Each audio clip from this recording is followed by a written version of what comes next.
বেড়া পৌর ক্রীড়া সংস্থার উদ্যোগে বর্ণাঢ্য ক্রীড়া র্যালি ও আলোচনা সভা অনুষ্ঠিত। পাবনা বেড়া পৌর ক্রীড়া উন্নয়ন সংস্থার উদ্যোগে বর্ণাঢ্য ক্রীড়া র্যালি ও আলোচনা সভা অনুষ্ঠিত হয়েছে।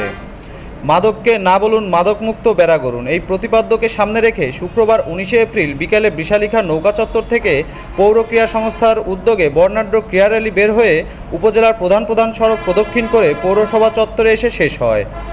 পরে পৌরসভা অডিটোরিয়াম হলরুমে পৌর মেয়র এস.এম. আসিফ শামস রঞ্জনের সভাপতিত্বে আলোচনা সভায় প্রধান অতিথি হিসেবে উপস্থিত ছিলেন জাতীয় সংসদের ডেপুটি স্পিকার অ্যাডভোকেট শামসুল হক টুকু। এ সময় আলোচনা সভায় উপস্থিত ছিলেন বেড়া উপজেলা আওয়ামী লীগের সাধারণ সম্পাদক প্রভাষক আবু সাঈদ, বেড়া নাগরিক কমিটির সভাপতি আল মাহমুদ সরকার, পৌর আওয়ামী লীগের সাধারণ সম্পাদক নজরুল ইসলাম সহ স্থানীয় আওয়ামী লীগ ও এলাকার গণ্যমান্য ব্যক্তিবর্গ উপস্থিত ছিলেন। র্যালিতে পৌর এলাকায় বেড়া পৌর ক্রীড়া সংস্থার উদ্যোগে 11 ক্লাবের উদ্বোধন করা হয়।